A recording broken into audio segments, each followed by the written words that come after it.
What's up, folks? It's the Sportsbook Killa, UFC Vegas 97. I'm going to give you my full predictions. Did pretty good these last few weeks. Matter of fact, did damn good these last few weeks. I mean, oh man, these picks are just, last week, put it to you this way, my PFL strong prop bets hit at 100%. My PFL strong bets hit at 100%, which that ain't really all that commendable. I mean, you could pretty much call those fights that were taking place last week. My UFC Vegas 96 strong bets were hit at 100%. My UFC Vegas 96 and PFL two-pick parlays hit at 100%. And lastly, my UFC Vegas 96 plus PFL strong three-pick parlays hit at 100%. If you guys didn't make no money off those fights last week, I don't know what to tell you. Maybe sports betting isn't your thing. I hear Taco Bell's hiring. All right, UFC Vegas 97. We're going to start with the main event, as I always do. We got the welterweight men's division. Gilbert Burns going up against Sean Brady. Gilbert Burns, he's from Brazil. He's a four-time world Brazilian Jiu-Jitsu champion. He's a third-degree Brazilian Jiu-Jitsu black belt with very good takedowns. He is a hard puncher, and he has a phenomenal ground game. Sean Brady, he is a wrestler. He also is a Brazilian Jiu-Jitsu black belt. He has really good boxing, though. He has a strong chin.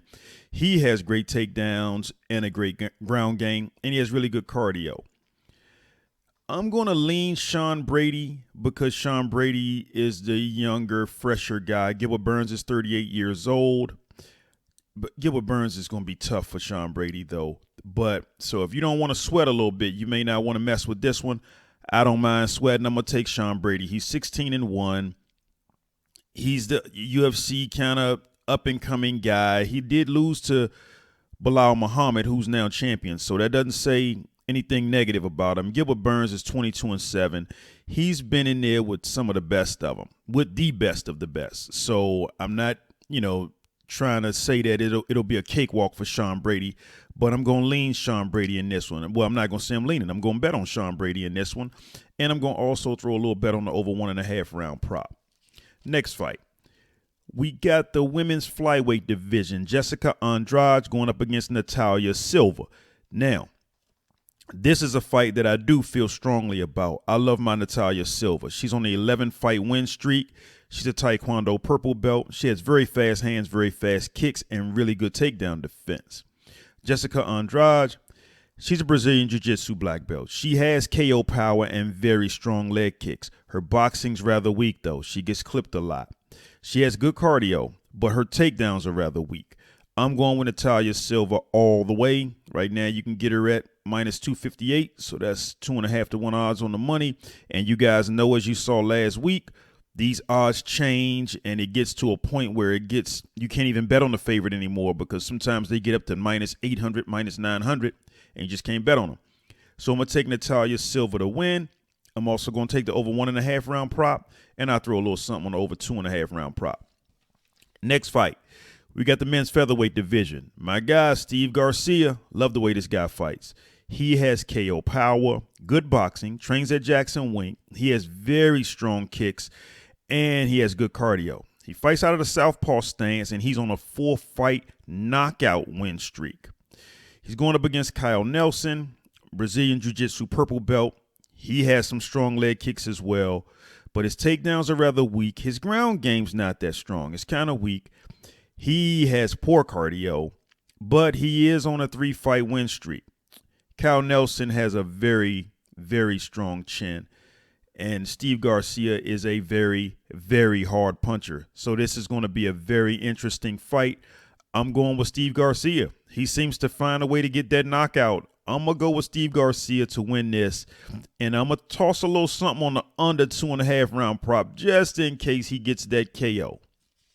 Next fight, we got the men's flyweight division. Now, this is interesting. Matt Schnell's going up against Alejandro Costa. Now, Matt Schnell, he's a karate black belt. He's a Brazilian Jiu-Jitsu purple belt. He has good takedowns. He has good ground game. His chin is very weak, though, and his boxing's weak. When I say his chin is weak, when he gets hit, he bends, buckles, or lays down, but every hard punch, it doesn't have to be a knockout punch, but just a hard punch, seems to stifle him. And that's going to be very, very dangerous in there with Costa because Costa can punch. Costa is a Brazilian Jiu-Jitsu black belt. So going to the ground will more than likely be out for Schnell, which would be his really only real path to victory. Costa also has strong leg kicks. He is a very hard puncher. He has a good ground game. He trains with Diego Lopez, and he gave Steve Erceg all he could handle in their fight. I got to go with Alejandro Costa in this one, and that's one of my stronger picks. Got to go with Costa, and I'm going to toss a little something on the under 2.5 round prop just in case Costa gets the KO over Schnell, because Schnell's chin is bad, real bad. Next fight. We got the men's lightweight division. Trevor Peek versus Yanal Ashmos. Now, this is a fight for the casual fan that likes to see a good knockdown, drag-out fight. Both of these guys are bangers. Both of these guys are hard punchers. I'll give you the ballistics on Trevor Peek. Trevor Peek has KO power. He can hit. He throws hammer fists while standing. He does all kind of stuff in there. He has a very strong chin, too. His grappling's good. He gave Chepe Moriscal a very tough fight. He's very hard striking, and sometimes he throws his punches really wild, but he keeps coming. It's hard to stop that guy. He keeps moving forward, and he's coming for your head every time. Yanal Ashmos is mostly known for the way he KO'd Sam Patterson in the first round. This guy has KO power as well. His boxing's not as strong as I would say Trevor Peek's is, but he has very fast strikes, and he has strong leg kicks, and he has a strong chin. I'm going to lean Trevor Peek. If you don't want to sweat, you may want to stay away from this one because this has the potential to be a knockdown, drag-out affair, yelling at the TV screen affair. One guy go down, the other guy goes to grappling. We don't know what's going to happen in this one, but both of these guys are hard punchers, and neither one likes to let off the gas. They like to keep coming and firing. So you got a serious slugfest here. I'm going to lean Trevor Peek to win, and I'm going to throw a little something on the under 2.5 round prop just in case one of these guys knocks the other out, which looks like is a high probability. Next fight. We got the men's lightweight division. Rong Zhu going up against Chris Padilla.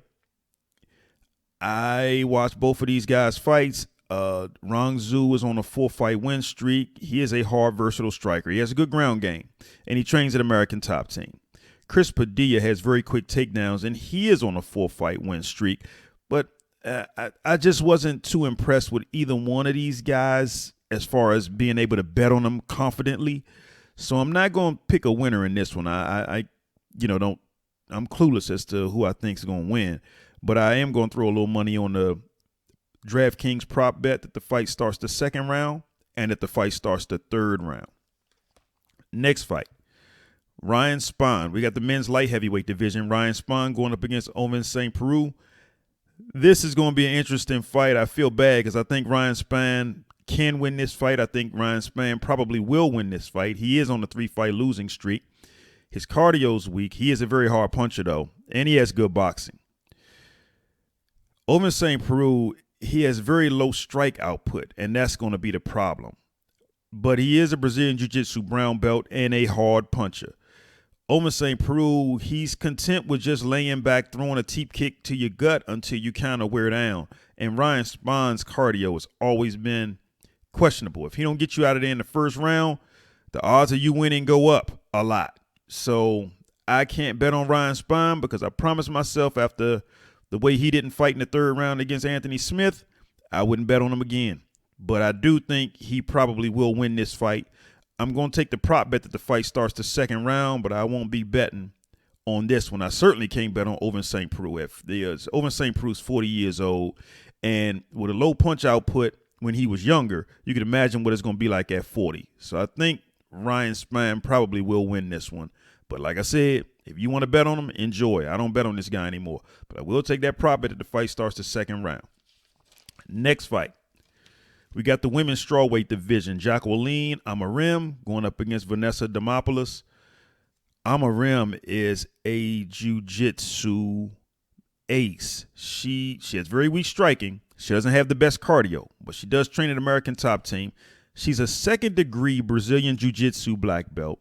She's a no-gi black belt world champion, and she has an incredible ground game. Her ground game is serious. It is. You don't want to be on the floor with her. I think the only woman is only two that may be able to hold their own. I won't even get into that. Let me just get to this fight. Vanessa Demopoulos. She's a Brazilian Jiu-Jitsu brown belt. She has a weak ground game. She has weak takedown defense. She is a hard puncher, though, and she has a strong chin. However, I'm going to go Amorim on this one. I am. I'm going to take Amorim to win. I'm going to toss a little something on the under 2.5 round prop in case she gets the early submission. And I'm also going to take the prop of Jacqueline Amorim by submission. That's what I'll do. I'll throw two small bets, one on the submission, one on the under 2.5 round prop, and I'll take Amorim to win. Next fight. We got the men's featherweight division. Isaac Dulgarian going up against Brendan Murat or Brendan Murat. Look here. Isaac Dulgarian's minus 1,800, meaning you got to give up 18-1 odds to bet on him. Isaac Dulgarian is tough. This guy can wrestle like you wouldn't believe. And I don't see this guy, Murat, even having a chance against Isaac Dulgarian at all. So I'm going to be taking Isaac Dulgarian, but I can't give up 18-1. I can't bet the minus 1,800. I'll wait for the spread bet to come out, and I'll put something on that spread if I get better odds with the spread, where Isaac Dulgarian will have to give up minus 3.5 points. And if he wins by stoppage or wins unanimously on every judge's scorecard, well, he just basically has to win by at least 4 points on the judges' scorecards. That's all. That's all the spread is. I'm also going to toss a little something. I'm going to take a chance with this one. I'm going to toss a little something on the fight going under 1.5 rounds and the fight going under 2.5 rounds. Murat lost in like 20 seconds to Terrence McKinney. He was knocked out by Terrence McKinney. This guy's just, he's not good. He's not good. And Dulgarian should run right through this guy. Next fight. We got the men's flyweight division. Felipe Dos Santos going up against Andrade Lima. Oh, boy. This is going to be a good fight. Really good fight. Felipe Dos Santos comes from Chute Box over in Brazil. He's a pressure fighter. He has good boxing, too. He has really good boxing. He has a strong chin, and he is a hard striker, versatile striker.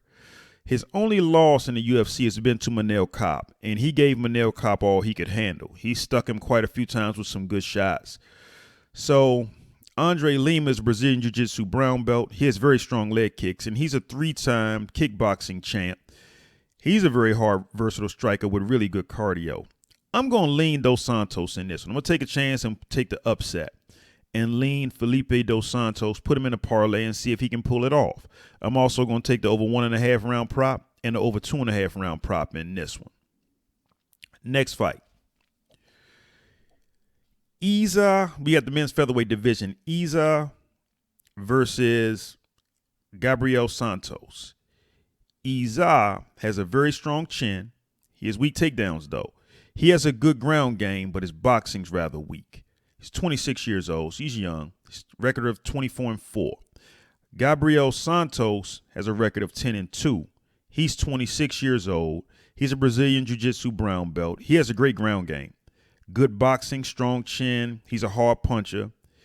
He fought David Onama. He fought Leron Murphy. Very tough. Gave both of those guys very tough fights. Murphy actually beat him by split decision. So this guy, Gabriel Santos, is good, really good. And I'm going to lean on him for this fight right here. I'm going with Gabriel Santos to win. And I'm going to put something on the prop bet starting the second round and a prop bet starting the third round with DraftKings. Next fight. We got the men's middleweight division. Andrade Petroski going up against Dylan Bukka.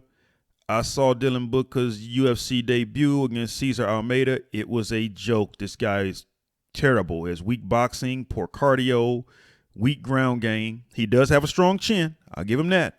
And he's a hard, versatile striker for about 7 minutes. Andrade Petroski, his wrestling is really good. He has a good ground game, too. He is a very hard puncher, and he has good boxing. He has pretty decent boxing. He's a former D2 wrestler, so he can handle his own on the ground, and he's a Brazilian Jiu-Jitsu brown belt. I'm going Andrade Petroski on this one. For sure. I like Andre Petroski in this one. Definite. He could either knock this guy out or he could just keep taking him down to the ground and just mauling him. He got 2 ways to victory in this one, so I'll take Andre Petroski.